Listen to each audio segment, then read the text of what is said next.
Eating more volume in general will 1000% help you reduce the amount of fat on your body, just help you feel full and energized and amazing in general. This is a very generalized statement. What I mean by it is if you are eating volume, what volume is the amount of space it takes up on your plate or a bowl, because I eat out of bowls. I really don't like plates, okay? Like bowls are my thing. I eat with spoons. I chop everything up in tiny little pieces and then I eat with a spoon. So that's just me. But like whatever is in your bowl or your plate, more space for like the same amount of calories, right? Say eating 2,500 calories per day. That is the amount of calories.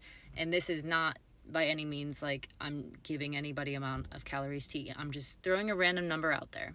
And I also don't track calories, by the way, or macros anymore. I used to. I have a whole other video on that.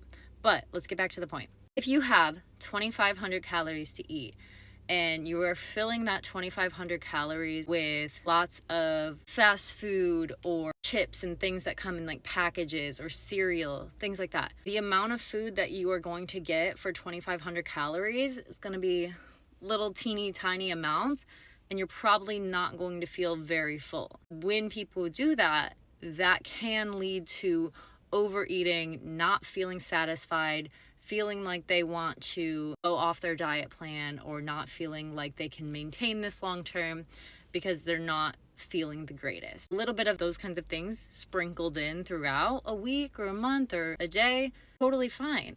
But when you're thinking about it as like, what's the majority? If the majority is voluminous, so thinking like fruits, vegetables, those things, they physically take up a lot of space and they have fiber.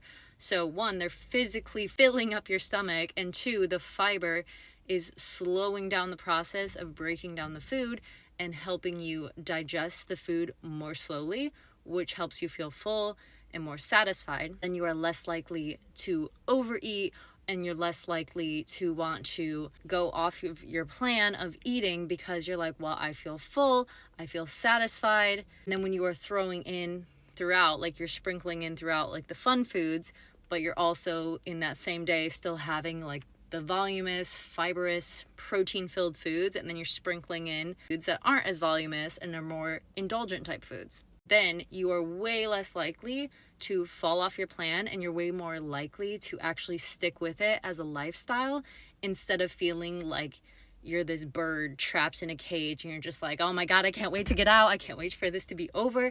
Because if you were feeling like, oh my gosh, I just can't wait till this diet is over, I just can't wait till I can like have a burger again, you're building up this craving in your head so much, you're way more likely to actually not stick with this long term, and it's way more likely to keep you on that yo-yo type of